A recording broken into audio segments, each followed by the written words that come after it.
রাত পোহালেই অনুষ্ঠিত হতে যাচ্ছে রাজশাহী বিশ্ববিদ্যালয় কেন্দ্রীয় সংসদ ও হল সংসদ নির্বাচন। এরই মধ্যে ভোট কেন্দ্রে ব্যালট বাক্স ও নির্বাচনী সরঞ্জাম পৌঁছানো সহ সকল প্রস্তুতি শেষ করেছে নির্বাচন কমিশন। ভোটের দিন যে কোনো ধরনের অপ্রীতিকর ঘটনা এড়াতে সতর্ক ও কঠোর অবস্থানে রয়েছে রাবি প্রশাসন।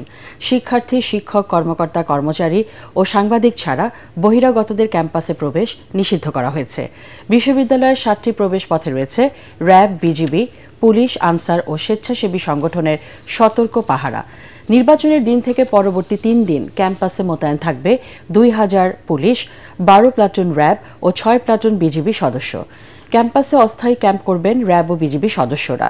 এদিকে 35 বছর পর অবাধ ও সুষ্ঠু নির্বাচন আয়োজনের আশা করছেন বিশ্ববিদ্যালয়ের উপাচার্য অধ্যাপক মঈনুদ্দিন।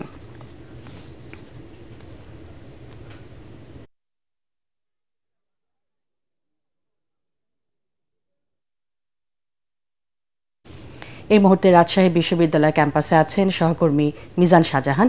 সরাসরি চলে যাচ্ছি তার কাছে। মিজান, রাষ্ট্র নির্বাচনের সার্বিক প্রস্তুতি কেমন দেখছেন, বিস্তারিত জানাবেন। নাবিলা, আপনাকে ধন্যবাদ। আপনি জানেন যে এখন থেকে 11 ঘন্টা পর অর্থাৎ আগামীকাল সকাল 9টা থেকে বিকেল 4টা পর্যন্ত বিরতিহীনভাবে রাজশাহী বিশ্ববিদ্যালয়ের কেন্দ্রীয় ছাত্র সংসদ, হল সংসদ ও সিনেট প্রতিনিধি নির্বাচনের ভোট গ্রহণ অনুষ্ঠিত হবে। 11 ঘন্টা আগে আমি এই মুহূর্তে রাজশাহী বিশ্ববিদ্যালয়ের পরিবহন চত্বরে দাঁড়িয়ে আছি। রাজশাহী বিশ্ববিদ্যালয়ের পরিবহন চত্বর হচ্ছে অনেকটা ঢাকা বিশ্ববিদ্যালয়ের হাকিম চত্বরের মতো। এই চত্বরে আমি আপনাকে দেখানোর চেষ্টা করছি নাবিলা যে উৎসবের রং কিভাবে লেগেছে। একটি ঈদের আগের রাতে অর্থাৎ চাঁদ রাতে যেভাবে উৎসব হয় সেরকম উৎসবের আমেজ কিন্তু আমরা রাজশাহী বিশ্ববিদ্যালয় ক্যাম্পাসে এই মুহূর্তে দেখতে পাচ্ছি।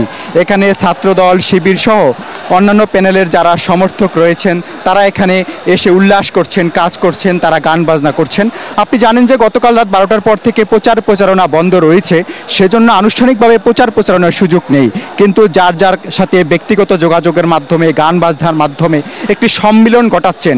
এর মাধ্যমে তারা একটি অন্যরকম পরিবেশ সৃষ্টি করেছেন এবং এই পরিবেশটা যদি আগামীকাল ভোট গ্রহণ পর্যন্ত এবং ফলাফল ঘোষণা পর্যন্ত অব্যাহত থাকে তাহলে বলা যায় যে 35 বছর পরে রাজশাহী বিশ্ববিদ্যালয়ে রাকসুতে একটি অন্যরকম পরিবেশ তৈরি হবে এবং এটি সেই পর্যন্ত বজায় থাকবে, এটি হচ্ছে সবার প্রত্যাশা।